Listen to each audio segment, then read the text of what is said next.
시사자키 정관용입니다.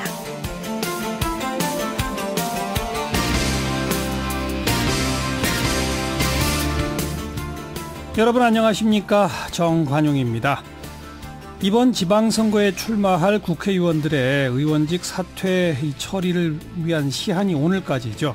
그래서 국회의장은 오늘 4시, 5시 계속 본회의 개최 시간을 좀 늦추면서 여야 협상을 종용했습니다마는 자유한국당은 오늘 오전부터 본회의 개최 저지를 위해 농성을 벌이고 있는 상태죠.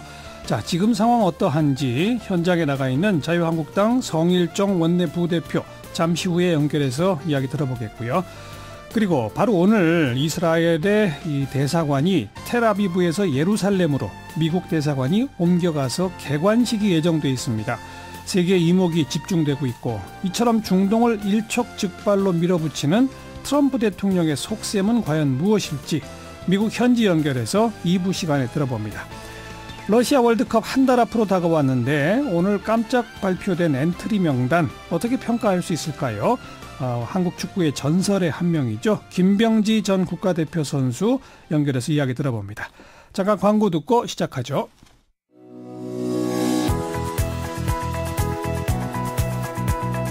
시사자키 정관용입니다는 청취자 여러분의 참여로 이루어집니다.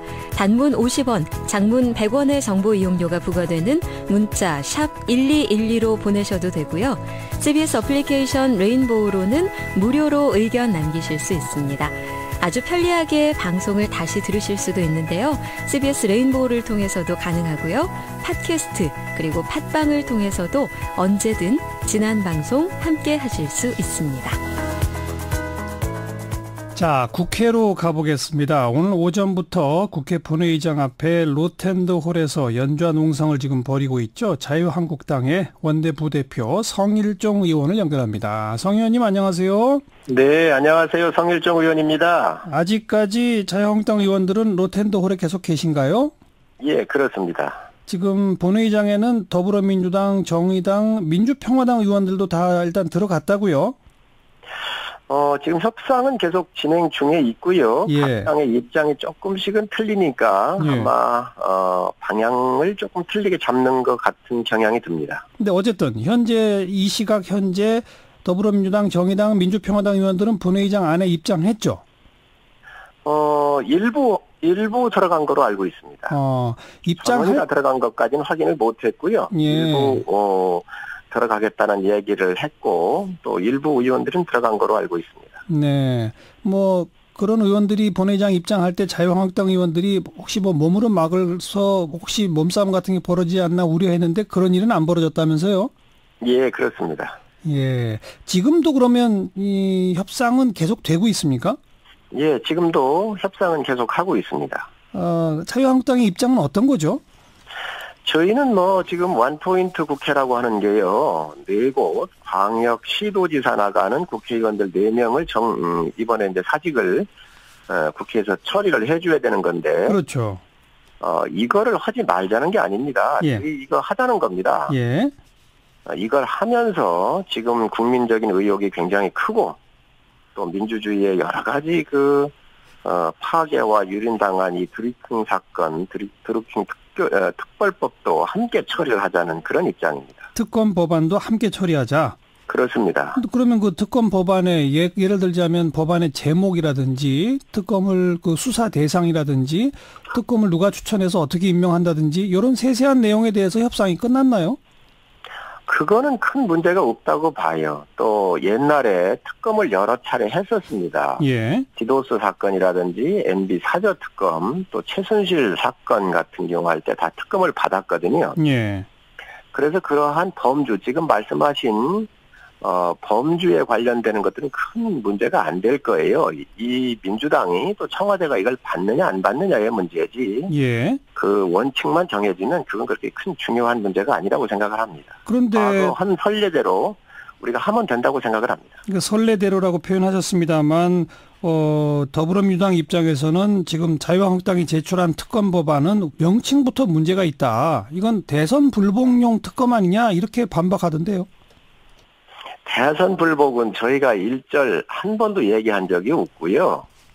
지금 이 드루킹 사건이라고 하는 게 이 매크로 같은 기계를 조작을 해서 여론을 조작한 거 아니겠습니까? 사이버상에서. 예. 그래서 국민의 여론이 크게 흔들렸고 또 잘못된 정보들이 왜곡되고 이런 과정인데 이거에 대해서 우리가 특검을 하자고 하는 거지. 예. 지금 현재 어떤 이렇게 어디까지는 되고 어디까지는 안 되고 이런 거 얘기한 적이 없습니다. 대선 불복이라고는 얘기는 저희가 대자도 꺼낸 적이 없습니다. 그건 원내대표께서도 이미 여러 차례 공개적으로 언론에 발표를 하셨습니다. 지금 매크로를 이용한 댓글 조작, 여론 호도 이렇게 표현하셨습니다만 그러면 지난 대통령 선거 이전에 있었던 모든 인터넷상의 댓글 조작 등등을 수사 대상으로 해야 한다는 자유한국당의 입장에는 변화가 있는 겁니까? 그거는 하다가 보면 연결된다고 한다면 볼 수가 있겠죠. 예. 예, 그건 조사를 하다가 보면 연관성이 있으면 다 보지 않나요? 그러니까 그거는 그렇게 그냥 자연스럽게 감원되는 것이지 지금 대선 불복이라고 하는 거는 저희가 전혀 주장한 적이 없습니다. 문재인 대통령도 특검의 수사 대상에 포함돼야 합니까? 아닙니다. 그것도 지금 대통령께서 밝혀진 게 없잖아요. 예. 대통령이 관련됐다는 얘기가 전혀 없거든요. 예. 전혀 없습니다. 저희가 문 대통령을 얘기한 적도 없습니다. 예, 예. 지금 거듭 성일종 의원께서는 그냥 선례대로 또 조사하다 보면 필요하면 또 하고 별 문제 없는 것처럼 표현하시는데 그러나 그렇습니다. 더불어민주당은 자유한국당의 특검 법안의 그 법안의 구체적인 내용에 있어서는 문제가 많다 이러거든요. 좀 거기서 뭔가 절충이 이루어져야 되는 거 아닐까요? 절충하기 전에 이거는 민주주의가 훼손되는 원칙의 문제라고 생각을 합니다. 그래서 여든 야든 우리 사회의 공론의 장에서 올바른 국민이 판단할 수 있는 여론이 형성되는 게 중요하거든요. 예. 이렇게 여러 집단들에 의해서 지금 가공적으로 만들어지는 이러한 여론에 대해서 잡아야 되는 것은 여야가 대한민국의 발전을 위해서는 다 인식을 같이 할 겁니다. 그러니까 그건 맞는 말씀인데 그래서 더불어민주당도 특검을 일단 수용하겠다고 하지 않았습니까? 다만 특검 법안의 세세한 내용에서 자유한국당과 견해 차이가 있기 때문에 그걸 조정하자는 거 아닐까요? 지금 그렇게 지금 빼면 안 된다고 생각을 해요. 이거는 어느 범위가 있고 아니고 이런 문제가 아니라 원칙적인 문제가 합의가 되면 예. 그냥 이 문제는 다 풀어질 수 있는 문제라고 생각을 합니다. 그러니까 그 원칙적 합의라고 하는 게 자유한국당이 제출한 특검 법안을 일자 1획도 고치지 말고 받아라 이건가요? 그렇습니다. 그게 큰 문제가 됩니까? 그리고 이 사건에 대해서 깜도 안 된다고 추미애 대표께서 얘기를 하셨거든요. 예. 그리고 이 사건은 우리 국민들께서 정확하게 아셔야 될 것이 추미애 대표가 문제 제기를 한 겁니다. 문슬람이나 또 문재앙이다 이렇게 표현을 하고 하니까 예. 이거 문제가 있는 거 아니에요? 여론을 조작하고 있다 해가지고 민주당 추미애 대표가 검찰에 수사를 의뢰를 했고, 예. 수사하는 과정에 민주당 당원, 책임 당원들, 민주당의 그 당원들 세 사람이 나오면서부터 이 문제가 불거진 거거든요. 예, 예. 그 이후에 추미애 대표께서 말씀을 하셨습니다. 예. 깜도 안 된다. 그러면 깜이 안 되니까 뭘 그 범위 같은 거 뭐 할 거 있습니까? 제대로 수사를 잘 하다 보면 어떤 문제가 없으면 지나가면 되고 문제가 있으면 우리 민주주의 회복을 위해서 처리하면 된다고 생각합니다. 그러니까 아무튼 자유한국당이 제출한 특검 법안 그대로 받아라. 그렇게 하면 아무 문제 없다 이 말씀인 거고요. 예, 그렇습니다. 큰 문제가 우리 당의 입장뿐만 아니라 이 특검을 주장했던 야당의 의견들이 거의 비슷합니다. 자, 그런데 지금 제가 성일종 의원과 인터뷰하는 도중에 방금 속보가 떴는데 이 21일 날 추경과 특검을 동시 처리하기로 합의했다라는 보도가 나와요. 이건 자유한국당도 합의한 겁니까? 아니면 제가 지금 현재 요 인터뷰를 위해서 그 노텐더홀이 너무 시끄러워가지고요. 예. 제가 제 방에서 와서 이거를 좀 하고 있는데. 예. 평화당 쪽하고 아마 그렇게 협의를 했다라고는 얘기를 들었습니다. 근데 자유한국당은 저희가 거기에 합의했는지 안 했는지는 지금 제가 다시 한번 아주 한 10여 분 사이인데 확인해 보셔야 되겠네요. 예. 네. 만약에 자유한국당은 동의 안 했는데 그냥 그런 식으로 남은 의원들이 다른 당들이 동의해서 오늘 의원직 사퇴해서 처리를 한다고 하면 자유한국당은 앞으로 어떻게 하실 건가요? 참 어려운 질문이신데요. 네. 이거는 그 원칙의 문제이기 때문에 저희는 이 특검을 반드시 관철을 해야 된다고 생각을 하고 있습니다. 각 당의 예. 이익이 조금씩은 틀리기 때문에 예. 이익이 틀리기 때문에 약간의 그 본질적인 문제가 조금씩은 비켜날 수 있다고 생각을 해요. 예. 예를 든다고 한다면 추경에 민주평화당 같은 경우는 지역에 관련된 예산이 좀 세워지면 이런 예. 거를 쉽게 이렇게 협의할 수 있는 부분이 있는 것처럼 저도 듣고 있는데 예. 하지만 이 기본적인 문제는 지속적으로 우리가 계속 그 원칙적으로 알겠습니다. 특검을 반드시 해야 한다는 생각을 가지고 있습니다. 네, 여기까지 일단 말씀드릴게요. 고맙습니다. 네, 감사합니다. 자유한국당 성일정 원내 부대표였고요. 어쨌든 지금 방금 들어온 속보상으로는 의원직 사퇴도 이미 처리를 했다고 하고요. 여야가 21일 날 특검과 추경을 동시 처리하기로 합의했다고 나오는데 거기서 말하는 여야에 자유한국당이 포함되어 있는지는 저희가 확인되는 대로 말씀드리도록 하겠습니다.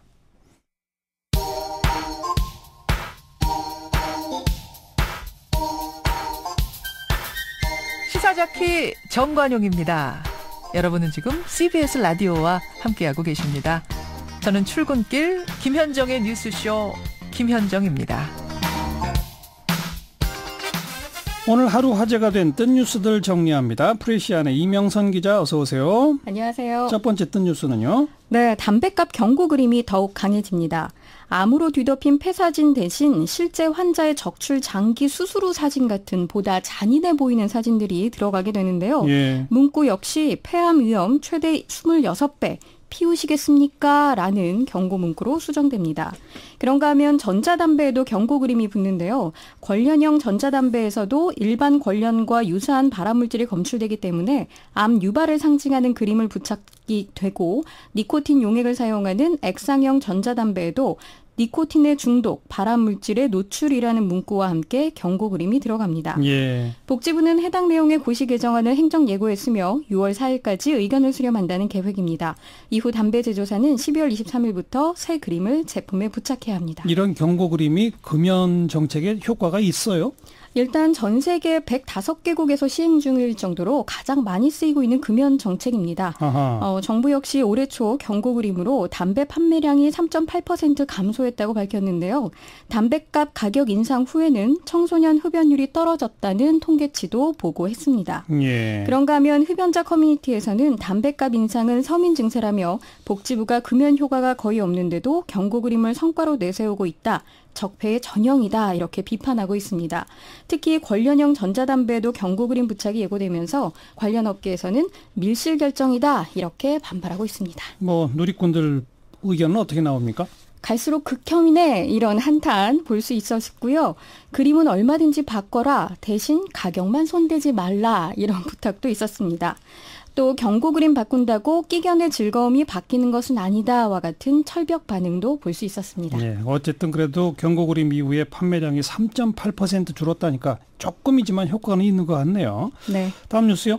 카레 즉석밥 그리고 콜라로 입가심하는 혼밥족들의 밥상이 다소 위협받고 있습니다.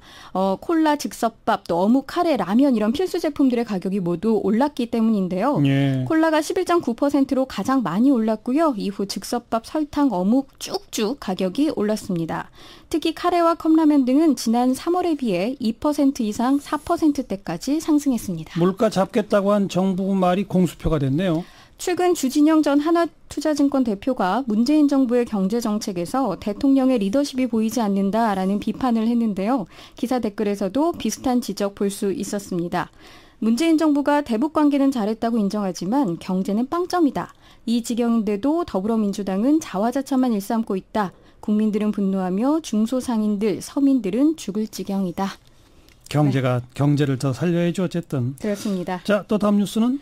고속도로 의인이 오늘 화제입니다. 고속도로에서 고의로 사고를 내면서까지 죽어가는 시민을 살린 크레인 기사 소식인데요. 예. 한영탁 씨가 그 주인공입니다. 한 씨는 지난 12일 오전 11시 30분쯤에 인천에서 평택으로 가던 중 중앙분리대를 받아가며 진행 중인 코란도를 발견했고 심상치 않다라는 생각에 크랙션을 울렸지만 운전자가 반응이 없었다고 합니다. 그래서요? 한 씨가 순간 이런 생각을 했다고 해요. 심정지 상태면 사망할 수도 있다. 그래서 자신의 차인 투스카니 뒷부분을 이용해 코란도를 가로막고 멈추게 했습니다. 바로 내려서 주변에 망치 주세요 이렇게 외쳤고요. 예. 망치를 건네받은 뒤에는 조수석 유리를 깨고 운전자를 끌어냈습니다. 이어 한 씨가 운전자에게 선생님 괜찮으세요? 라고 묻자 운전자가 눈을 떴다고 하는데 네. 의식은 없고 눈이 풀린 상태였다고 합니다. 어허. 한 씨는 119를 불러달라고 주변에 외쳤고 119가 올 때까지 의식이 희미한 운전자를 주무르며 정신을 잃지 않게 도왔습니다. 네. 이렇게 급박했던 상황이 112에 그대로 녹음되어 있는데요. 11시 32분 최초 신고자는 차가 1차선에서 중앙분리대를 들이받고 가고 있다라고 남겼으며 3분 뒤 한 씨가 운전하다 쓰러졌다. 지금 위험한 것 같아 일부러 사고 냈다. 이렇게 신고하기도 했습니다. 이야, 일부러 사고를 내서 어쩌면 큰 사고 날 뻔한 걸 막은 거군요. 그렇습니다. 대단합니다. 수고하셨어요. 감사합니다. 프레시안의 이명선 기자였어요. 윤태곤의 뉴스 사이다. 윤태곤 실장 어서 오십시오. 네, 안녕하세요. 남경필 후보가 이재명 후보를 향해서 이틀째 계속 공격이네요. 그러니까요, 이게 도덕성 검증이다. 혹은 네거티브 공세다. 내용 같은 겁니다. 표현이 다른 거죠. 예. 어쨌든 포문을 열었습니다. 어제 뭐라고 시작을 했는고 하니 이재명 후보의 이제 이른바 음성 파일과 관련해 가지고 그 자기 형하고 뭐 예, 형수랑 형수 뭐, 통화한 예, 그거. 예. 상식 이하의 인격을 가진 이 후보를 선거 파트너로 인정할 수 없다. 이랬습니다. 예. 보면은 선거 때 상대방 공격 많이 하잖아요. 누구든지. 예. 사퇴하라. 이런 이야기도 하죠. 예. 근데 남경필 후보는 후보를 교체하라. 이랬습니다. 후보 교체를 요구했어요? 예. 참 드문 사례잖아요. 그렇죠. 예. 자, 이게 무슨 맥락이냐. 남 후보가 최근에 그런 이야기들도 했어요. 문재인 대통령 잘하고 있다. 음흠. 뭐 민주당하고 연정 자신이 있다. 그러니까 내가 경기도지사에 재선되더라도 대통령 민주당하고 잘 지내겠다 이런 이야기잖아요. 뭐 저랑 인터뷰할 때도 예, 경기지도지사 되면 문재인 대통령과 연정할 수 있다. 그렇죠. 뭐 분명하게 밝히더라고요. 네. 예. 애초에 지금도 그 연정을 했었죠. 민주당하고. 경기도 안에서. 예, 경기도 예. 안에서. 그 맥락이고 또 워낙에 대통령 인기 좋고 민주당 지지율 높지 않습니까? 예. 문 대통령, 민주당 한꺼번에 싸우면은 버텨낼 힘이 아하. 없는 거죠. 당은 워낙 약하고 예. 뭐 홍준표 대표하고 편먹고 저쪽하고 싸운다? 이거는 아니죠. 아닌 거죠. 그러니까 문 대통령이나 민주당하고는 안 싸우고 이재명 후보 한만 싸운다. 그런 전략인 아하. 거죠. 그러면서 이제 도덕성 문제를 끄집어냈고 예, 남 예. 후보는 이렇게 말했습니다. 이런 상식 이하 인격으로 지난 8년간 100만 도시 책임졌고 대한민국 이끌겠다고 대선에 나섰고 이제 경기도지사에 도전하고 있다. 이 후보는 맹공하면서도 민주당이 폭력과 갑질에 눈 감는 정당이 아니라면 후보를 교체할 것을 요구한다. 하하. 온도차가 느껴지죠. 그러네요. 예. 어쨌든 그래도 네거티브 공격이잖아요. 그렇죠. 그거는 뭐 기존의 뭐 포지티브 전략 또 중도적이고 합리적이다 이런 이미지를 갖고 있는 남경필 후보 입장에서는 조금 또 손해도 볼 수 있는 거 아니에요? 분명히 그렇습니다. 모험적 전략이에요. 예. 근데 남 후보 입장에서 보면은 지금 되게 갑갑한 게 도정 평가는 괜찮아요. 여론조사를 해보면은 지난 4년간 경기도지사 일 잘했다고 생각하십니까? 라면은 꽤 괜찮게 나오더라고요. 네. 뭐 여론조사마다 다른데. 예. 근데 막상 다음에 누구 뽑겠습니까? 하면 그 반토막밖에 안 나오는 거예요. 그렇죠. 그 갭이 있는 거죠. 예. 그럼 남 후보가 판단할 때 어차피 이재명 후보하고 싸우는 것이고 이 차이를 조금이라도 줄일 수 있는 길은 민주당 대통령하고 이재명 분리시키는 거. 예. 이재명 후보한테만 공세를 집중해야 되겠다. 그리고 이재명 후보의 개인적인 문제, 그렇죠. 즉 도덕성 뭐 이런 거, 예. 그걸 집중해서 공격한다. 네. 예. 정치적 공격을 하다 보면 예를 들어서 뭐 공약 이런 식으로 하면은 민주당 문 대통령 다 엮일 수밖에 없지 않습니까? 엮이죠. 네. 그러니까 개인 문제로. 거기다가 본인 입장에서는 내가 꺼낸 게 아니다. 난 숟가락만 올리는 거다 이런 거죠. 숟가락만 올린다? 지금 녹음 파일 논란이나 뭐 이른바 해경궁 김씨 논란 뭐 제가 이 자리에서 이런 거 구체적으로 설명할 필요는 없겠지만은 어쨌든 이재명 후보한테 제기되고 있는 도덕적 약점들이 남 후보 쪽에서 발굴해가지고 끄집어냈다기보다는 민주당 경선 과정 등에서 점화가 돼 있는 것이고 지난 대선 경선 때부터 그렇죠. 예. 그 주로 이제 또 뭐 이른바 친문 지지자, 강성 민주당 지지자들이 제기한 것이고 지금도 맞아요. 보면은 뭐 신문 광고로 뭐 해경군 김씨 누굽니까 이런 거 내고 있는 게 한국당 쪽이 아니거든요. 그 지난번 전해철 후보와의 경선 과정에서 또 그 이런 앙금이 남아 있으니까 그렇죠. 여러모로 그 틈을 벌릴 수 있다. 이런 전략이 민주당 내 친문 세력이 제기하고 있는 문제에 그냥 숟가락만 얹어서 나는 계속 다 그렇죠. 팔아 이렇게만 네, 하겠다. 내가 뭐 끄집어낸 게 아니다. 당신들 사이에서 문제된 거 그래요. 아니냐 이런 거죠. 그 어쨌든 문재인 민주당과 개인 이재명을 분리하는 이 전략 먹힐까요? 글쎄요. 지금으로 봐서는 남경필 후보 쪽에서는 워낙 판이 고착화돼 있고 뭐 북미 정상회담 이렇게 가면은 뭐 힘도 못 쓸 수 있다. 그러니까 판을 흔들어 보겠다 이런 것 같은데 예.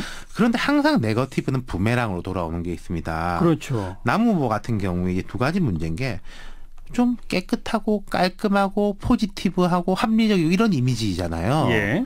이게 손상되는 게 첫 번째. 그렇죠. 그리고 두 번째는 본인도 이게 사생활면 맞아요. 뭐 자녀 뭐 이제 부인과의 관계 뭐 이런 걸로 관련된 아픔이 있지 않습니까? 그렇죠. 그런 사람이 남의 가정사에서 비롯된 일을 공격하냐 뭐 너나 잘해라 이런 역풍을 맞을 수 있는 것이고 벌써 민주당 지금 이재명 후보는 본인은 이게 안 나서던데 민주당 쪽에서 간접적으로 사격을 그렇게 하고 있더라고요. 이재명 후보는 어떤 입장이에요 그러면? 이 후보는 경선 과정에서는 이런 의혹에 대해서 별 언급을 안 했습니다. 부덕의 소치다 이런 식으로 받아 넘기고 말았죠.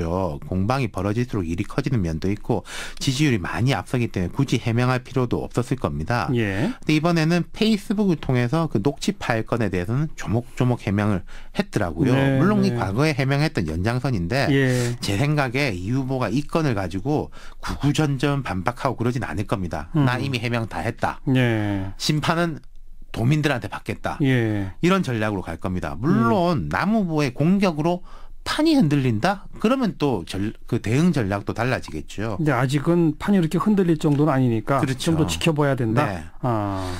그게 제 좀 아쉬움이 있는 게요.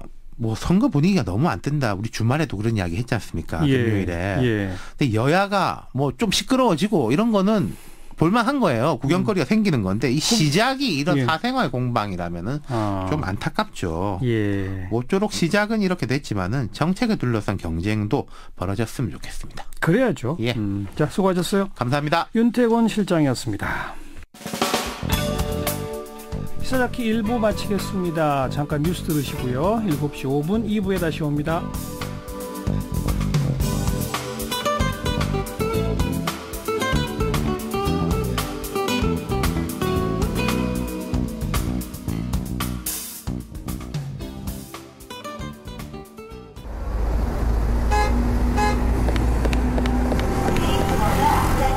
퇴근길에 만나는 알찬 뉴스 정보, 한림국제대학원대학교 정관용 교수가 진행하는 시사자키 정관용입니다. 지난해 12월에 트럼프 대통령이 예루살렘을 이스라엘의 수도로 공식 선언하고 현재 텔아비브에 있는 미국 대사관을 예루살렘으로 이전하겠다라고 밝혔었죠. 그리고 오늘 5월 14일이 바로 이스라엘의 건국 기념일인데 현지 시각 오후 4시에 바로 미국 대사관 개관식이 예정돼 있답니다. 북미 회담 등으로 지금 노벨 평화상 후보로까지 거론되는 트럼프 대통령이지만 중동 정책에 있어서만큼은 평화와 좀 거리가 먼 것 같은데, 자, 미국 현지의 지금 평가는 어떠한지 미국 시민참여센터의 김동석 상임이사 연결해서 이야기 나눠봅니다. 김 이사님 안녕하세요. 네네, 안녕하세요. 네. 뉴욕입니다. 뉴욕은 이제 막 5월 14일이 시작된 그 한밤중 시간일 텐데, 그렇죠? 예, 아침입니다. 아침 새벽입니다. 예.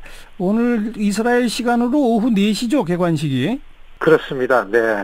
그 현재 미국 언론들도 대대적으로 이거 보고 또 합니까? 어떻습니까? 그렇죠. 아시겠지만은 이 중동 문제가 전통적으로 미국 일반 시민사회의 가장 큰 미국의 대외 정책의 자리를 잡았는데, 아시다시피 요즘에 들어서 한반도 문제 때문에 이 중동 지역의 현안들이 별로 큰 뉴스거리가 안 됐었는데, 예. 이게 사실 그 예루살렘에 이스라엘 대사관을 만드는 문제는 한바탕 좀 미국에서 치러졌습니다. 작년에 트럼프 대통령의 이 선거 공약이었었거든요. 예. 그래서 틈만 나면은 이 문제를 해결을 하지 않으면 안 됐었고, 중동 문제에 대해서 미국 정치인의 공약은 반드시 해야만 되는 일이었었습니다. 그리고 또 한 가지는 예. 이걸 피할 수 없었던 게 사실 이 문제는 예루살렘이라는 곳이 이 기독교와 그다음에 유태교, 이슬람교 이게 다 그 현안들이 여기에 몰려 있는데요. 이거는 유태교들의 입장보다는 예. 미국 내에 있는 유태인과 전통 미국인들이 이렇게 함께 있는 미국 기독교인들도 여기에 대한 그 트럼프 지지를 할 때 약속을 받아냈던 공약이기 때문에 그 다른 어떤 거에 비해서도 트럼프 대통령은 이 일을 했어야만 됐고 그리고 과감하게 전 세계가 반대하는데도 불구하고 하고 예. 아시겠지만 오늘이 이스라엘 건국 70주년입니다. 그렇죠. 그러니 미국의 전 미디어는 다 유태인들이 움직이기 때문에 예. 이 문제가 지금 미국 전역의 가장 큰 이슈로 어떤 일이 일어날지 모르고 좀 불안한 감도 조성하고 그런 분위기입니다. 네, 트럼프는 직접 참석은 안 하지만 자기 딸 이방카하고 사위 쿠슈너 다 보내고 대대적인 사람들이 참여를 하는 모양이던데 하지만 방금 김 이사 언급한 것처럼 지금 팔레스타인이나 다른 중동 국가들이 강하게 반발하면서 중동이 다시 혼란스러워질 우려가 있잖아요. 그런 걸 걱정하는 미국 국민이 많아요. 이건 그냥 당연히 해야 한다는 미국 국민이 많아요. 지금 분위기로 봐서는 늘 미국이 안절부절한 거는 이제 테러에 관련한 이런 염려였었는데요. 예. 중동 문제가 심각하게 나오면은 이러한 사건들이 있어 왔습니다. 아마 이번 주에 여행객들을 굉장히 불편하게 하는 이런 이슈인데요. 예. 이 문제는 이 미국의 일반 시민 사회의 그 생각과 이런 거와는 관계없이 미국의 정치권을 움직이는 이런 영향력은 어디서 오냐라는 걸 여실히 보여주고요. 그다음에 지금 이러한 위험은 이미 지난주에 나온 이제 이란의 핵 협상을 미국이 파기를 했습니다. 그렇죠. 예. 이것이 이스라엘하고 이제 이란 간의 이 충돌이 일어나고 있는 때에 이게 이제 그야말로 불 속에 기름을 붓는 꼴이 된다 이렇게 염려하는 게 많은데요. 더군다나 지금은 미국이 이 예루살렘을 이스라엘의 수도라고 선언을 해달라는 끊임없이 요구나 미국 내 유태인들의 노력이 있어 왔습니다. 그런데 지금이 굉장히 미국 정치권의 그 이야기를 들어주는 기회는 이집트나 사우디아라비아 같은 데가 이스라엘하고서 가까이 지내려는 노력을 제일 많이 하는 때고 그다음에 팔레스타인이나 이란하고서 굉장히 갈등을 빚기 때문에 이런 팔레스타인이나 중동의 그 정세를 감안해가지고 미국이 이런 강수를 두면서 이런 위험을 무릅쓰면서라도 이 미국의 그동안의 내심 갖고 왔던 입장을 지금 집행한다 이렇게 보여집니다. 네. 언급하신 것처럼 이란과의 핵 합의를 탈퇴하고 그리고 또 예루살렘으로 미국 대사관을 이전하고 결국 지금 한반도 북한과 관련해서는 긴장을 풀고 평화 모드로 가지만 중동은 오히려 긴장을 고조시키는 쪽의 정책을 쓰고 있는데 이게 중간선거용의 전략이라고도 볼 수 있는 겁니까? 분명히 미국 내에서 워싱턴 시각으로 보면은 이 모든 움직임이 중간선거에 맞추어서 생각하면은 오히려 모든 게 이해된다 이렇게 얘기하고 싶습니다. 아시겠지만 5월 들어서면서 미국 중간선거 전에 예비선거가 굉장히 많이 실시됐고요. 내일 5월 15일은 대개 한 7개 지역에서 프라이머리가 진행이 되는데요. 이게 트럼프 대통령이 선거 치를 때에 고정 지지 기반이었던 소위 러스트 벨트가 많이 포함되어 있습니다. 펜실베니아나 오하이오나 일리노이 같은 지역들이 포함되어 있기 때문에 그리고 트럼프 대통령이 추진하는 이러한 구체적인 외교안보 이슈들이 자기의 지지 기반에서 지지율이 조금씩 높여가고 있다라는 그런 데이터가 나오기 때문에요. 이런 부분은 역시 트럼프 대통령이 늦추지 않고서 앞으로 한 2달 동안 치러질 중간선거, 특히 자기 당에서 후보를 자기 사람을 만들어내는 가장 중요한 일을 수행하고 있기 때문에 중간선거에 맞춰서 생각하는 게 맞다고 봅니다. 그러니까 중동 지역의 긴장이 고조되더라도 유대인이나 기독교 근본주의자 분들의 지지를 얻어내면 중간 선거에는 유리하다. 그겁니까? 지금 그 중간 선거를 앞두고서 전문가들 전망이 이 대도시에서 일고 있는 반 트럼프의 바람보다 네. 고정 트럼프를 지지했던 시골에 도시가 아닌 시골에서의 트럼프 지지율의 상승도가 더 높게 나온다라고 설명을 많이 하고 있는데요. 이거는 트럼프가 지난 1년 동안 해왔던 일들, 특히 한반도 문제에 대해서 올 초서부터 일어났던 트럼프의 입장 변화 때문에 오히려 지역에서는 지지율이 오르고 있다 이렇게 보여지기 때문에 트럼프의 선거운동 차원에서 중동 문제라든지 한반도 문제가 미 국내에 자신이 갖고 있는 이제 아킬레스건이라고 하는 이런 각종 스캔들을 좀 넘어가지고 선거를 치르는 데에 굉장히 트럼프에게 중요한 이슈다 이렇게 봐야 된다고 봅니다. 시골의 고정 지지층 사이에서의 지지도가 올라간다. 우리나라식 표현으로 말하면 집토끼 잡기 전략 이겁니까? 그렇죠. 왜냐하면 지금 트럼프 대통령 생각에는 사실 평상이라면은 트럼프가 갖고 있는 스캔들은 탄핵이라는 일이 일어나기에 충분하다고 이렇게 전문가들이 보는데요. 네. 다만 이게 지금 철저하게 집권당이 의회도 장악하고 있기 때문에 이 미국 의회에서는 탄핵을 상원에서 결정을 하기 때문에 상원이 지금 한석 차이로 다수당을 유지하고 있지만은 이번 중간 선거도 그래서 여차하면 민주당 쪽으로 이게 기울지 않냐 이렇게 염려들 하는데 그렇죠. 좀 한 발자국 들어가 보면은 26명의 민주당 의원들이 그 임기가 끝나는 거에 비해서 공화당은 7명만 선거를 치르게 됩니다.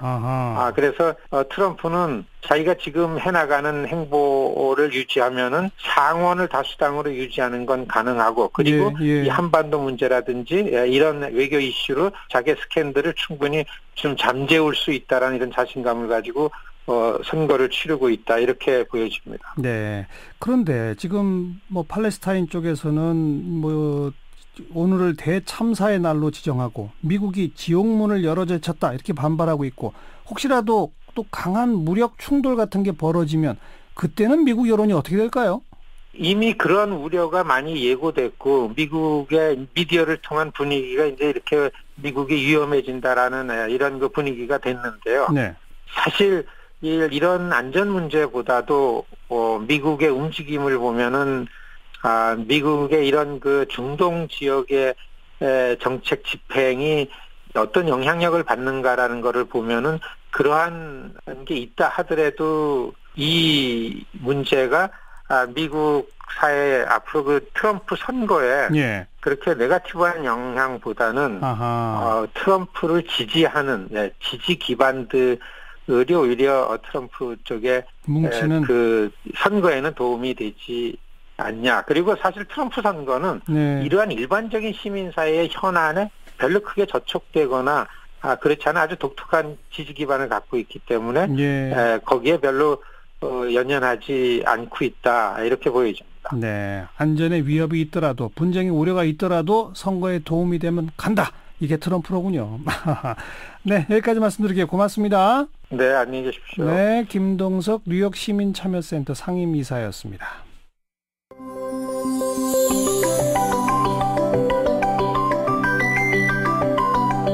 지금 여러분께서는 한림국제대학원 대학교 정관용 교수가 진행하는 시사자키 정관용입니다를 듣고 계십니다. 국회가 극적으로 정상화 합의를 이루어냈네요. 아까 일부 시간 인터뷰 때 제가 속보 들어왔다고 해서 21일 날 특검과 추경을 동시 처리하기로 여야가 합의했다. 그런데 자유한국당도 거기에 동의했는지는 확인해 봐야 되겠다 말씀드렸죠. 그 사이에 뉴스들을 좀 체크해 보니까요. 자유한국당도 함께 동의해서 근데 21일이 아니라 18일 날 특검을 먼저 처리하고 추경 처리하기로 그렇게 여야가 합의를 해서 국회가 정상화됐다는 소식 알려드리겠습니다. 자, 이제 사운드 오브 뉴스로 이어가죠. 김민아 기자 어서 오세요. 안녕하세요. 네, 먼저 뉴스 소리부터 들어볼까요? 외부인 출입도 금지하고 거기서 누군가가 사진을 찍고 심지어는 온라인 게시판에 올리고 있을 수 없는 일이죠. 며칠 동안 밥을 못 먹고 잠도 못 자고 계속 울었다고 하더라고요. 아이고.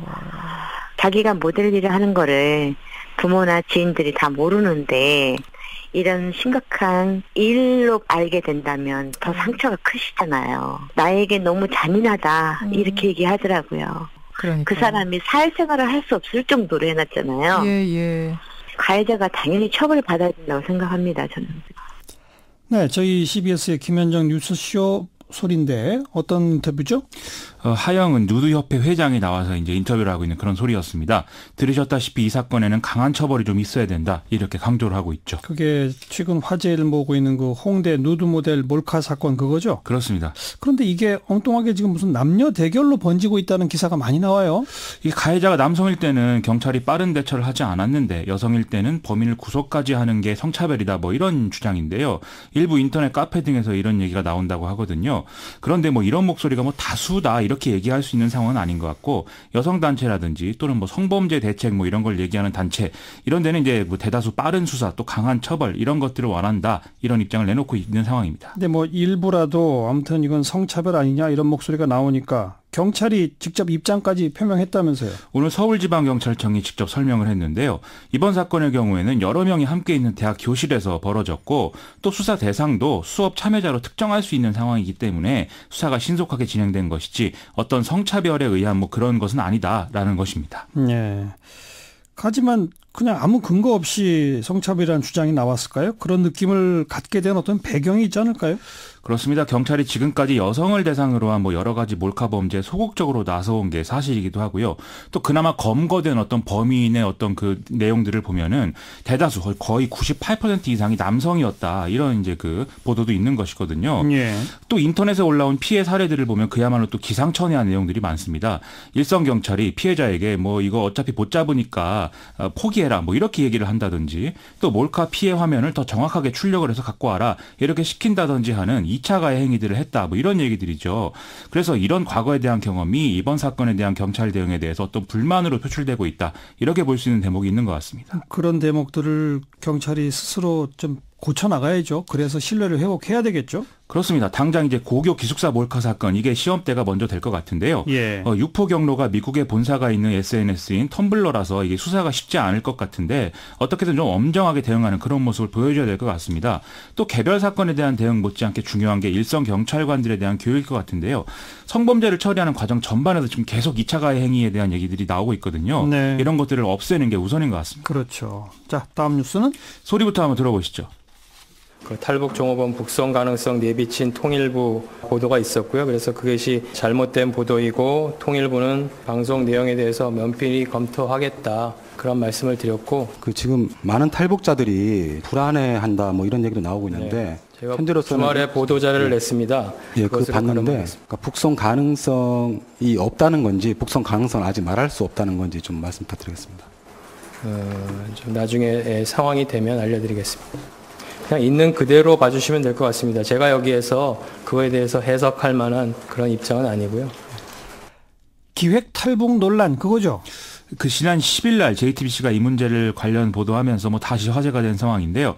이후에 보수 언론과 보수 야당이 탈북자들의 어떤 북송 가능성 이런 것들을 제기하면서 반발하고 있는 상황입니다. 예. 이에 대해서 오늘 백태현 통일부 대변인이 탈북자 북송을 추진하는 것은 아니다라는 취지의 얘기를 하면서도 좀 명확하게 답변을 못하는 그런 상황이 지금 드러난 것이죠. 일단 그 사건 개요 다시 한번 정리해 보죠. 지난 2016년 4월 총선을 일주일쯤 앞둔 상황에서 중국에 있는 북한 식당에서 이 여자 종업원들 12명이 집단 탈북을 한 사건이 있었죠. 그렇죠. 당시에 박근혜 정부는 이 사람들이 자유의사로 집단 탈북해서 입국한 것이다라고 설명했는데 북한은 우리 정부가 이 사람들을 납치해갔다면서 다시 되돌려 보내줄 것을 주장한 바 있었습니다. 예. 그때 일각에서 박근혜 정부가 총선에 이용하기 위해서 일종의 공작으로 탈북을 기획한 거 아니냐 이런 의혹이 제기됐던 것인데요. 예. JTBC는 지난주 방송에서 당시 식당 지배인을 인터뷰해서 이제 내보냈는데 국정원의 지시로 종업원들을 협박해서 함께 탈북했다 이렇게 발언한 내용이었습니다. 예.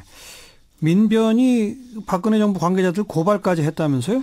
오늘 민변이 이병호 전 국정원장과 홍영표 전 통일부 장관, 국정원 당시 해외정보팀장 및 직원 이렇게 쭉 고발을 했는데요.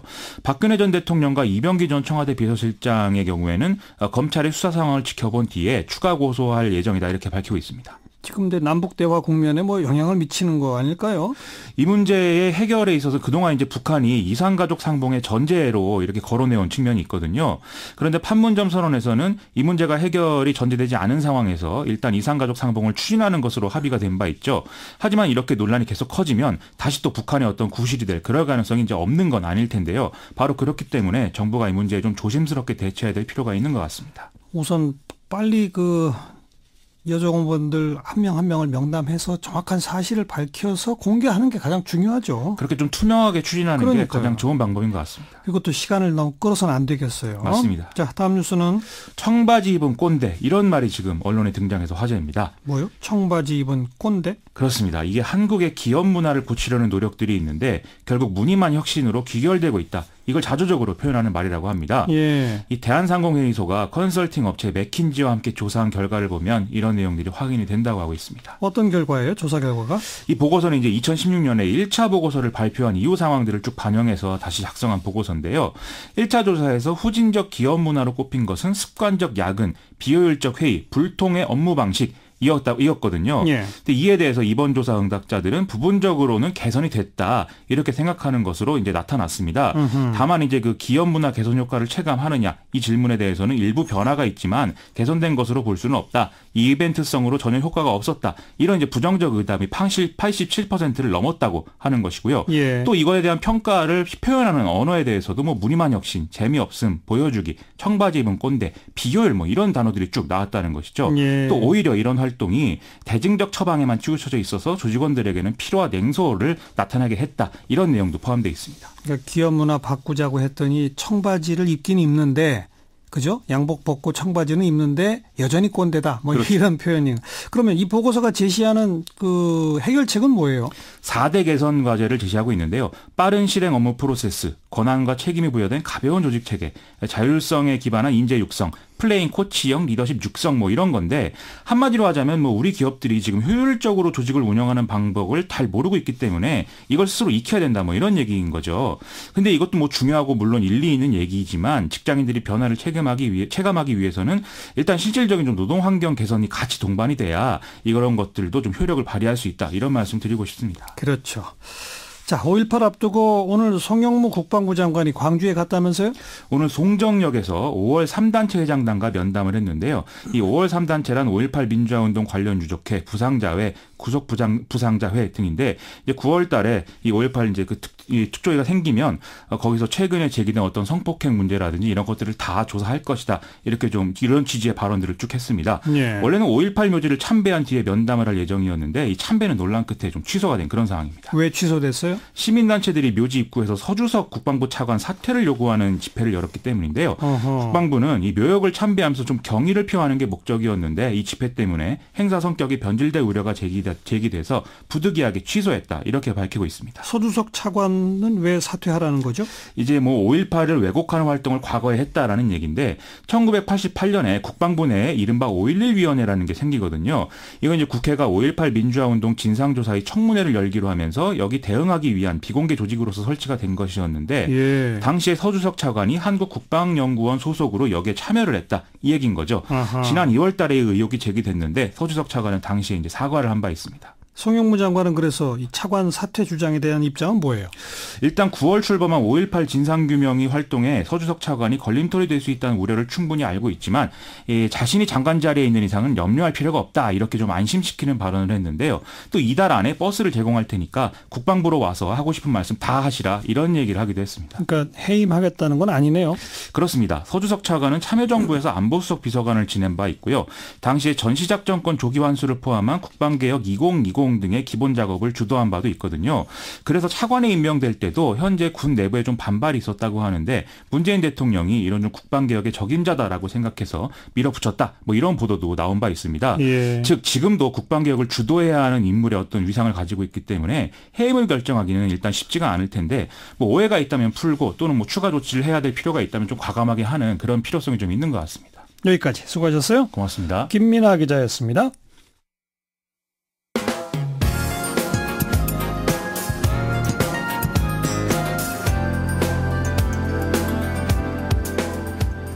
친절하고 재미있는 시사풀이 CBS 라디오 시사자키 정관용입니다. 매주 월요일 꾸며드리는 이슈 토크, 원숙한 진보, 최민희 전 의원, 젊은 보수, 장혜찬 시사평론가 두 분과 함께하는 시간인데, 오늘은 그 최민희 전 의원이 사정이 좀 있어서요, 뉴페이스로 이지수 변호사를 초대했어요. 이 문재인 대선 캠프 당시에 외신 대변인을 지내신 바 있네요. 이지수 변호사 어서 오십시오. 네, 안녕하십니까. 네, 그리고 장혜찬 씨 어서 오십시오. 안녕하세요. 오늘 이슈 토크의 토론 주제는 국회가 지금 정상화 극적으로 이루긴 했습니다만은 제대로 못하니까 정세균 국회의장부터 내가 세비 반납해야 되겠다, 뭐 이런 얘기가 나왔습니다. 그래서 여론조사까지 해봤더니 세비 반납하라 지지하는 여론이 대단히 높게 나온 상태예요. 바로 이 세비 반납 논란 어떻게 보시는지 여기에 대한 토론을 좀 해보겠습니다. 장혜찬 씨가 먼저 좀. 이게 지금 여론조사를 해보니까 세비를 반납해야 된다는 국민들 응답이 80%가 넘게 나오는 것으로 알려져 있습니다. 그리고 뭐 우리가 이런 여론조사 수치를 들이대지 않아도 국민들이 국회에 얼마나 많이 실망하고 오늘 극적으로 타결이 됐지만요, 국회에 대한 불신이 어제 오늘 일이 아닌 상황에서 제가 이 모두가 예스라고 할 때 노를 말해야 되는 참 무거운 심정인데. 노입니까? 네, 저는 뭐 세비 반납이라던가 아니면 국회의원을 막 줄이자 이런 말들이 나오잖아요. 또 얼마 전에는 민주당 의원 중에서 이럴 거면 국회를 해산하고 조기에 총선거를 다시 치르자. 저는 이런 것들은 국민들의 그 답답한 마음은 이해할 수 있지만 포퓰리즘이 있는 너무 무책임한 선동이 아닌가 이런 생각을 하고 있고요. 왜냐하면 이제 세비 같은 경우는 국회의원들이 지금 본회의에서 이렇게 어떤 의사 일정을 원활하게 진행하지 않는다 해서 놀고 먹는 것은 아닙니다. 비례대표 의원들은 비례대표 의원들대로, 지역구 의원들은 지역구 의원들대로 본인들의 어떤 스케줄을 수행하고 있고, 또 지역의 여러 현안이나 관련 소관 상임위의 어떤 현안들에 대해서 정책적으로 계속해서 일을 하고 있는 상태입니다. 물론 국민들 눈높이에는 미치지 못하겠지만요. 이런 식으로 세비를 삭감하거나 예를 들면 국회의원 정족수를 줄이게 되면 그것이 오히려 국회의원 특권을 더 강화시키는 결과가 날 수도 있습니다. 그리고 세비가 줄어들고 정치 자금이 줄어들면 국회의원들이 부정부패에 더 쉽게 노출될 수 있는 경향도 있고, 그래서 저는 이 세비 문제뿐만 아니라 우리가 이제 뭐 스웨덴이나 이런 북유럽 선진국들과의 국회의원 처우를 비교하잖아요. 그러면은 그 나라들과 비교했을 때 국회의원 한 사람이 몇 명의 인구를 커버하고 있는지도 같이 비교를 해야 됩니다. 그렇게 따지면 우리나라는 국회의원 숫자가 매우 적은 편에 속하기 때문에 적은 편이다. 차라리 세비를 줄일 거면 국회의원 수를 대폭 늘려서 이 사람들이 할 수 있는 업무 양을 좀 줄여주고 그만큼 세비도 줄이고, 자, 그런 것까지 좀 나갔으면 좋겠습니다. 세비를 늘리고 줄이고까지는 지금 토론 주제가 거기까지는 안 나갔어요. 일단 국회가 공전일 때 세비 반납 필요하냐 아니냐, 그 필요하지 않다. 네, 저는 그렇게는 이지수 변호사. 저도 기본적으로 찬성을 하는데 사실 오늘 여론조사 결과를 보고는 조금 놀랐습니다. 이렇게까지 국민 대다수가 세비 반납에 대해서 찬성을 하는구나. 아까 말씀하신 것처럼 우리나라 정치권에 대한 어떤 불신 이런 것들이 이제 작용을 한 게 아닌가라는 생각을 하는데요. 저는 지금 세비 반납을 무노동 무임금이라고 하는 측면에서 접근하고 싶은 게 아니라 지금 어떻게 보면은 의원들의 의정 활동의 꽃이라고 하는 위원회 활동이나 본회의 참석해서 의결하는 것들이 의정 활동에서 가장 중요한 부분인데, 그거를 강제할 수 있거나 유인할 수 있는 제도 자체가 없습니다. 그러다 보면은 이것이 세비 반납이라고 하는 것을 하나의 뭐 일회성 퍼포먼스로 하자는 개념이 아니라 이거를 규정화시켜 가지고 5월 30일 중에서 며칠 이상을 그러한 활동을 하지 않을 경우 자동적으로 세비가 지불되지 않도록 한다면은 분명히 하나의 유인책이 돼야 된다는 거죠. 그렇다고 해서 세비 반납이나 이런 것들이 뭐 지금 우리가 안고 있는 정치적인 문제의 모든 해결점이다라고 보진 않지만 분명히 하나의 장치가 작동을 함으로써 좀 그것이 여야를 떠나서 본회의 내지는 위원회 활동에 유인할 수 있는 그런 작동이 좀 됐으면 하는 그런 바람에서 저는 찬성을 하고 있습니다. 그러니까 국회가 공전될 경우뿐 아니라 공전되지 않았는데도 본회의에 출석 안 하는 의원들도 많잖아요. 많이 있습니다. 그러니까 그런 것까지를 다 카운트해서 그것이 이제 합리적인 이유라면은 좀 예외를 둬야겠지만 그렇지 않고 사실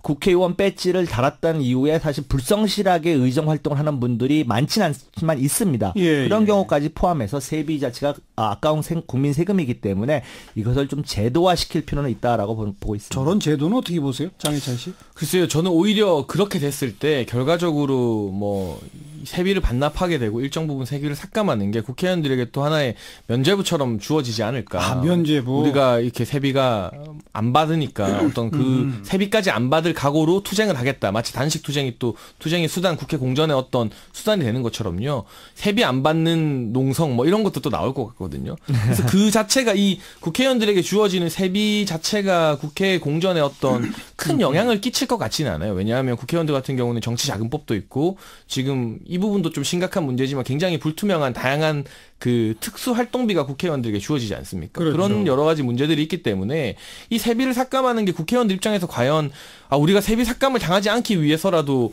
본회의 빨리 합의하고 여야가 협치해야 될까? 저는 그 정도의 요인이라고는 보지 않고 오히려 좀 실질적으로 국회의원들 중에 정말 생활형 정치인들도 꽤 있습니다.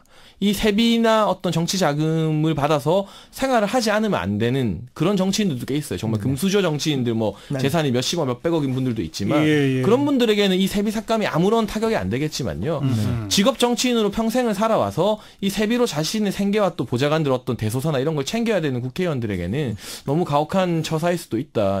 뭐 그런 가혹한 거는 뭐 제가 볼 때는 국민들이 걱정해야 될 부분은 아니라고 생각을 하고요. 제가 의정 활동을 하고 있는 많은 국회의원님들 이야기를 해보면은 사실 한 달에 가져가는 돈이 생각보다 많지는 않습니다. 그럼에도 불구하고 활동비로 많이 쓰기 때문에 그다음에 뭐 자기 지역 관리해야 하는데도 많이 들어가기 때문에 그럼에도 불구하고 세비라고 하는 것이 아까 말한 뭐 일부 아주 부유한 배경을 가지고 있는 의원들 빼놓고는 상당히 신경을 쓸 수밖에 없는 경우입니다.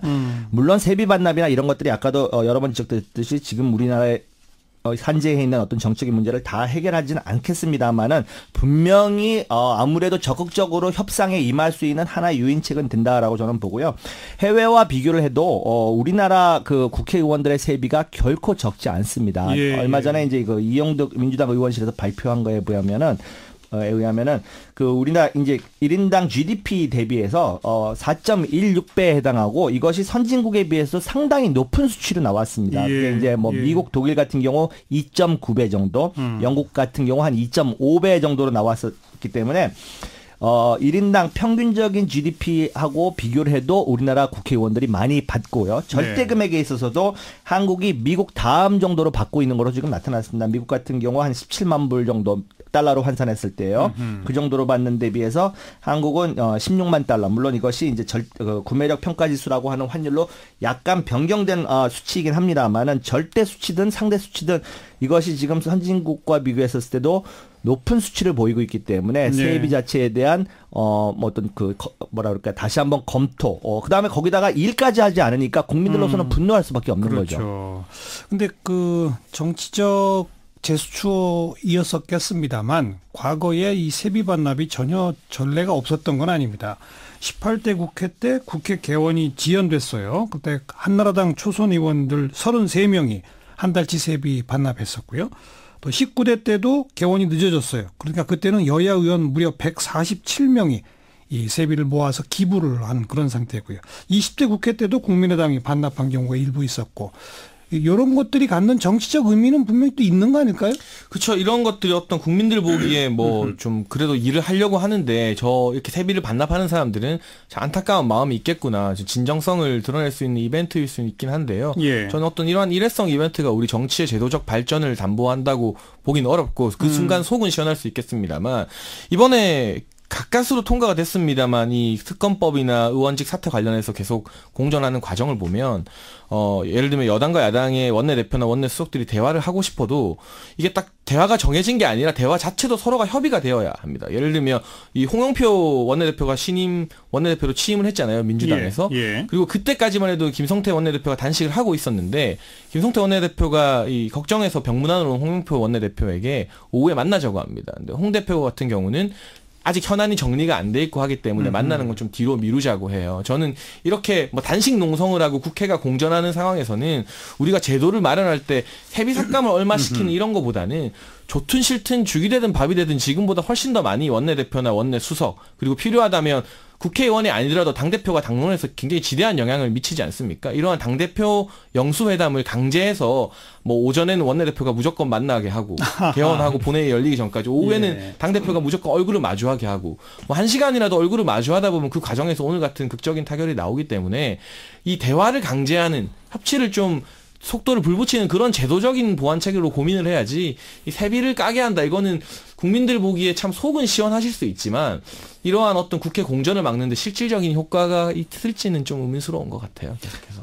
예, 예전에 뭐 18대나 19대 때 그 일회성으로 했던 거는 제가 보기에는 뭐 어느 정도의 퍼포먼스적인 성격이 있었다고 봅니다. 그래서 아까도 말씀드렸듯이 이것이 규정화돼서 정말로 30일 중에 일부를 못 채운, 그러니까 상당 부분을 못 채운 경우, 활동을 하지 못한 경우에는 자동적으로 세비에 영향을 줄 수 있는 그런 어떤 그 메커니즘을 좀 만들어내면 좋을 것 같고요. 예. 또 한 가지 이런 것만 가지고 뭐 지금 우리가 갖고 있는 문제가 해결되지는 않겠습니다만은 제가 볼 때 대한민국 정치의 큰 문제 중에 하나가 당론이 너무 많습니다. 당론이 많다? 너무 많죠. 그러니까 미국이나 강제한다는 거죠? 강제한다는 거죠. 예. 국회의원들은 다들 아시겠습니다만 헌법상 하나하나가 개별적인 헌법기관입니다. 그렇다면은 자기들이 가지고 있는 정적 소신이라든지 신념이 분명히 다를 수가 있는데 한 당에 속해 있다 보면은 너무 지도부의 의견에 따른다는 거죠. 예를 들어서 오늘 다행스럽게도 이 이제 내용들이 합의를 했습니다만은 개별적으로 각 당의 의원들을 만나면 의외의 결과들이 나올 때가 많아요. 더불어민주당 같은 경우 이 문제는 특검을 좀 해야 되는 거 아니야? 라고 예전부터 생각했던 분들이 있는데 이게 당론으로 정해지면은 거의 자기 개인의 어떤 의견이 묵살이 된다는 거죠. 역시 마찬가지로 자유한국당 같은 경우에도 추경이나 이런 것들은 합의해줘야 되는 거 아니야? 라는 분명히 개인적 차원에서의 의견을 가지고 있음에도 불구하고 지도부의 눈치를 봐야 된다거나 다음에 또 재선할 때 공천권이 있기 때문에 마음껏 국회의원으로서 정치인으로서의 소신을 피력하지 못하고 결국은 당과 당만이 존재하는 개별적인 의원들의 모습은 거의 보이지 않습니다. 왜냐하면 그런 것들이 같이 병행될 때만 저는 지금의 우리가 안고 있는 이 많은 정치 문제들이 해결되지 않을까라는 생각을 합니다. 오늘 세비 반납에 대한 토론으로 시작했습니다만 두 분 이야기를 쭉 들어보니까 세비 반납으로 모든 문제가 해결되는 건 아니다에 두 분 다 일치하시는 것 같고 따라서 국회의원들이 더 일을 좀 많이 하도록 제도적인 보완책들을 여러 가지 만들어야 한다.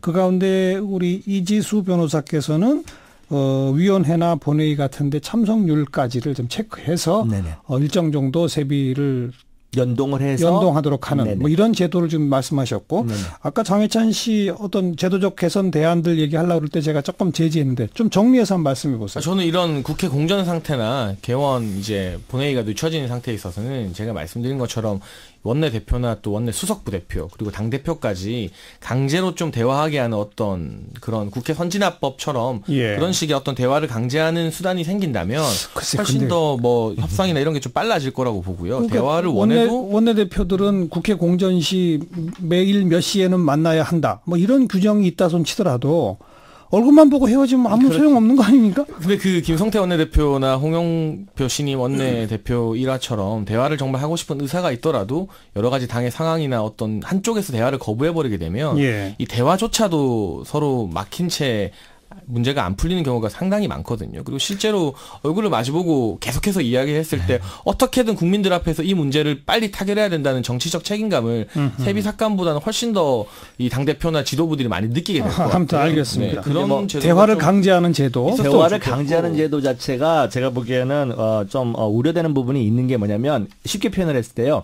부부싸움을 해도 물론 대화가 그걸 푼다는 것은 다 당위적으로 인정을 하는데 어떤 때는 소위 말하는 냉각 기간이 필요합니다. 서로 안 보고 조금 감정이 식어야 되는데 그런 것도 법이 있죠. 강제를 하면 자꾸 보면서 마주 보면서 감정만 더 상하게 되고 오히려 합의점을 찾아가는 데는 어려움이 있기 때문에 그럴 수 있겠네요. 그거를 협상을 법적 강제 수단을 통해서 하게끔 한다. 제가 볼 땐 같은 방에 있으면 싸움만 더 커집니다. 일정 기간 냉각 기간이 필요한 것도 사실이고요. 거기서 바로 정치력이 필요한 겁니다. 이런 의견 어떻게 보세요? 원로 진보이시잖아요. 원숙한 진보잖아요. 부부싸움 예시를 드시니까 제가 뭐라고 할 말이 좀 없어지긴 하는데 아무튼 뭐 그 부분도 좀 우려가 되는 부분이긴 한데 이렇게 협상이 감정이 또 고리 치닫고 할 때 저는 아무리 생각해도 국민들 입장에서 세비 삭감 시킵시다 하는 게 통쾌하고 속시 않을 것 같지만 그건 정말 우리 정치를 좀 더 이벤트의 수준으로 전락시키는 거라고 보는 것 알겠습니다. 같고 또 다른 제도적 제한은 없어요? 이제 얘기해 주신 것처럼 우리나라 국회의원들의 세비가 다른 선진국에 비해서 높다고 말씀해 주셨는데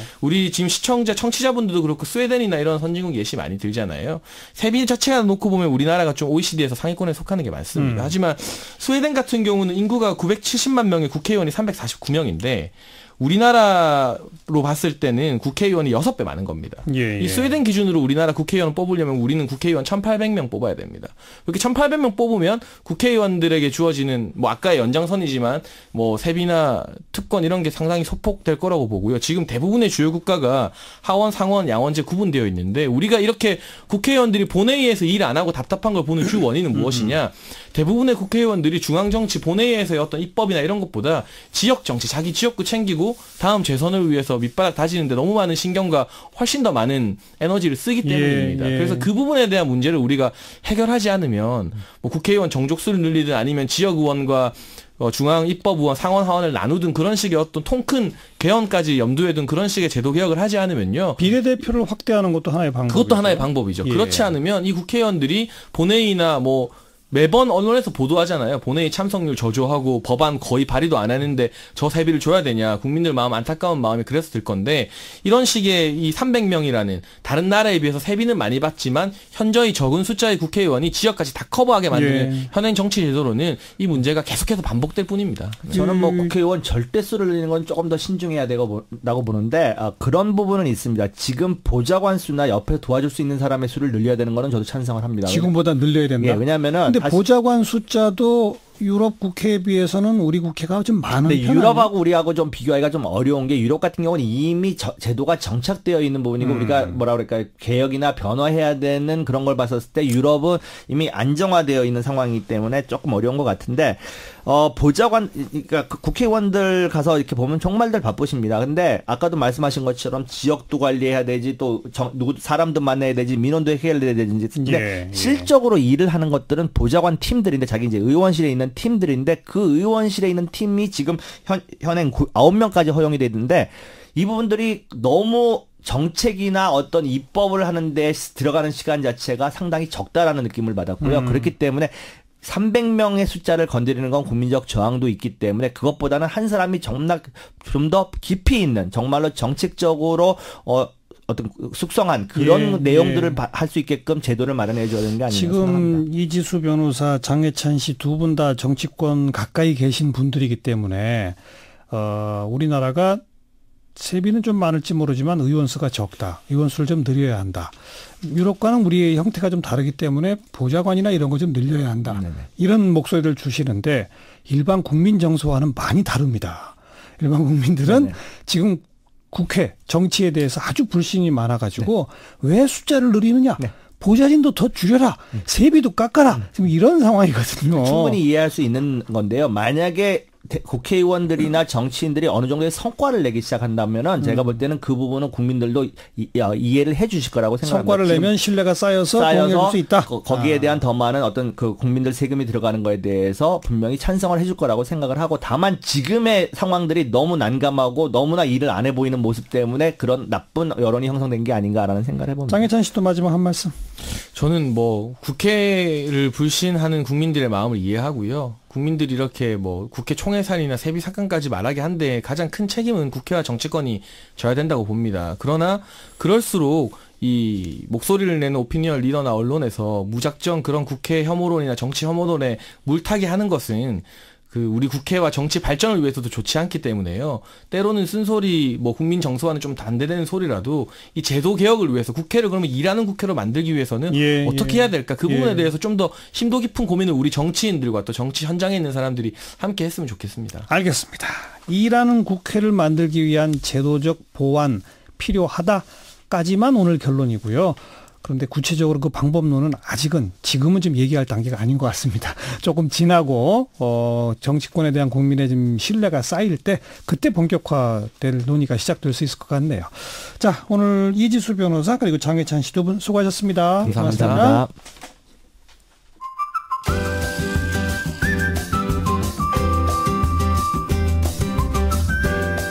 여러분께서는 한림국제대학원대학교 정관용 교수가 진행하는 CBS 라디오 시사자키 정관용입니다를 듣고 계십니다.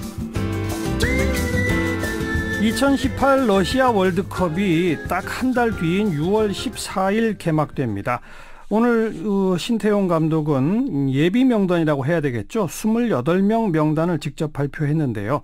자, 어떤 선수들이 포함되어 있는지, 또 이번 월드컵에서 우리 대표팀 예상 성적은 어떻게 될지, 한국 축구의 전설로 일컬어지는 분이죠.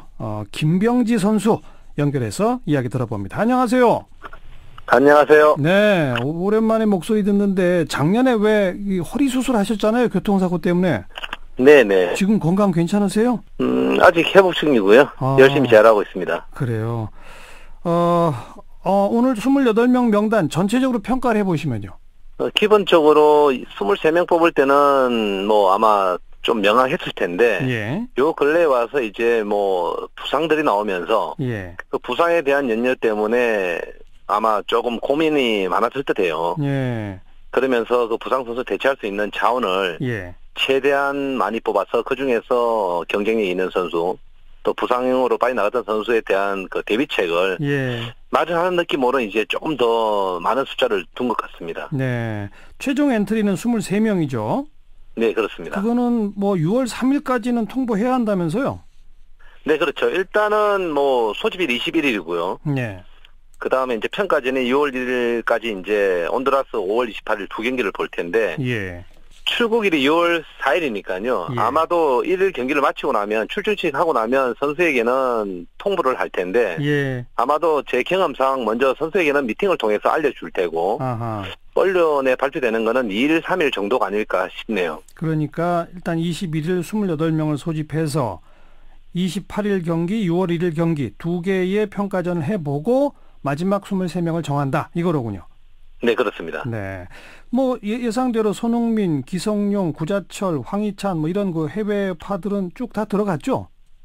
그렇죠. 일단 뭐 아무 의견이 없는 정도의 범위라면 15명에서 18명 정도는 예. 거의 범위 내에 있는 선수들이고요. 큰 뭐 부상이라든지 예. 컨디션적으로 경기를 뛰지 못하는 문제가 생기지 않는 한 그럴 텐데 예. 이번에 이제 새로 들어갔던 선수들이 있지 않습니까? 뭐 지금 가장 주목받는 게 올해 딱 20살 된 뭐 한국의 메시라고 불리는 이승우 선수입니다. 그렇죠. 깜짝 놀랄 만한 발탁이었고. 예. 그렇지만 이승우가 이제 언더 20세까지 보여줬던 가능성은 예. 세계 최고의 수준을 또 보여줬었고요. 예. 이승우 선수 가지고 있는 장점은 또 빠른 몸놀림하고 뭐 개인 드리블, 또 공간 드리블, 창의적인 플레이, 이타적으로 또 할 수 있는 움직임 등 이런 것들은 상당히 좋았는데 네. 아직 이제 성인 무대에서는 그런 검증을 거치지 못했지 않습니까? 그렇죠. 그러면서 이제 이탈리아 가서 이제 적응기를 이제 마쳤다라고 판단했던 신태용 감독의 이제 생각이겠죠. 예, 예. 2002년 월드컵 때 이천수, 박지성 두 선수가 아주 막내였지만 엄청난 활약을 보였잖아요. 그렇습니다. 세계가 깜짝 놀랄 만한 이제 모습들을 보여줬었고. 그러니까요. 또 한국 축구가 그렇게 또 잘하기까지 예. 이 선수들이 또 정말 좋은 모습들을 많이 보여줬었죠. 바로 그때 그 막내들처럼 이번에 이승우 선수가 그런 맹활약을 할까요? 솔직히 얘기하자면 네. 그때보다는 지금의 이승우가 사실은 기대치가 훨씬 더 높죠. 아, 그래요? 그때 이천수나 박지성 등등에서 잘하는 선수들은 맞지만 어허. 그래도 국내에서 잘했던 거였지 이제 해외에서 좋은 모습을 보였던 건 아니지 않습니까? 네, 네. 그런 기대치는 지금 이승우가 그래도 그때보다는 훨씬 높지 않을까 이렇게 생각합니다. 아, 그때보다 높은 기대치인데 정말 잘해주면은 우리가 큰 뭐 승리도 기대할 수 있겠네요. 그렇습니다. 앞으로 또 한국 축구의 그런 전성기를 만들 수 있는 예. 시간이 필요할 텐데 예. 한 15년 정도는 뭐 이승우 시대가 되지 않을까라는 생각도 드네요. 예. 그리고 우리가 첫 경기가 스웨덴전이죠. 네, 그렇습니다. 그 스웨덴에서 뛰던 문선민 선수를 이번에 발탁한 것도 아마 스웨덴전에 대비한 거겠죠? 준비를 해서 문성민을 뽑았다라기보다는 예. 이번에도 그 문성민 선수가 뽑힌 거는 다들 놀랄만한 이제 발표라고 이제 생각했었는데 예, 예. 제가 해설을 하면서 인천 경기를 몇 경기 이제 현장에서 제가 봤었어요. 예. 그때 문선민 선수가 가지고 있는 그 개인 기술이 예. 깜짝 놀랄 만한 그런 기술들을 보여줬었고 네. 그 경기력이 국가대표에 들어가도 손색 없을 만한 모습들을 많이 보여줬어요. 예. 아마 그 부분을 신태용 감독께서는 높이 평가하셨고, 예. 그 이에 플러스가 이제 문선민 선수가 그쪽에서 경험했던 것이 그렇죠. 또 플러스 알파가 된 거죠. 네. 지금 이승우, 문선민 두 선수가 주목되는데 김병지 선수는 또 오늘 발표된 명단에서 특별히 주목할 선수가 누구 있습니까? 기본적으로 잘했던 선수들은 있고요. 이제 오반석 선수 같은 경우가 이제 김민재 선수를 대체할 만한 자원으로 이제 신태용 감독께서 뽑았다고 했지만, 네. 김민재 선수가 가지고 있는 장점은 뭐 높이와 스피드와 뭐 데인마크 등등 이런 게 좋았지만, 예.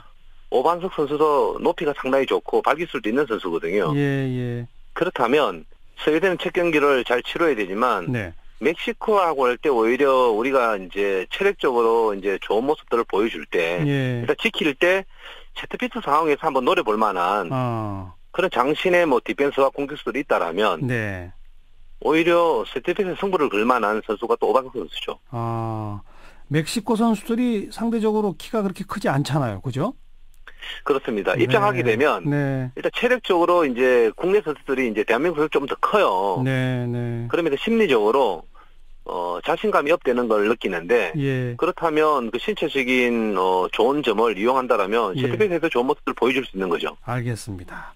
스웨덴, 멕시코, 독일 다 센 팀들인데 김병지 선수 전망해 보시면 우리가 몇 승 몇 패? 16강을 가기 위해서는 2승이 필요하지만 1승 1무 1패를 가져간다 하더라도 가능성은 50% 이상 되지 않을까라는 생각을 가지고 있습니다. 1승 1무 1패 가능성 50% 이상? 네. 그럼 우리 승리의 그 대상은 누굽니까? 일단 첫 경기 스웨덴을 잡아야만 이기고 확률적으로 좀 더 높일 수 있는 이유가 되죠. 예. 그리고 멕시코랑 비기고 독일한테 지고 이런 겁니까?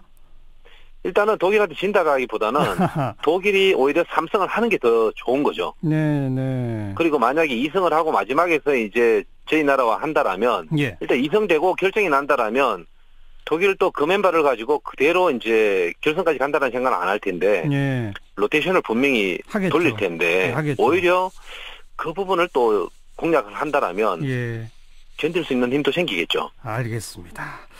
우리 대표 선수, 우리 감독한테 꼭 전하고 싶은 조언이 있으면 마지막으로 한 말씀. 국가대표라지만 전 세계인들은 대한민국이라고 생각하거든요. 저희들이 2002년도 때 붉은 함성으로 강화문을 이제 물들였었는데 이번 월드컵에서도 그런 모습들로 응원 많이 보내겠습니다. 힘내시고 최선을 다해 주시길 부탁드리겠습니다. 알겠습니다. 오늘 고맙습니다. 네, 감사합니다. 오래간만에 한국 축구의 전설 김병지 선수 목소리를 들었습니다. 시사자키 오늘 여기까지입니다. 내일 다시 뵙죠. 안녕히 계십시오.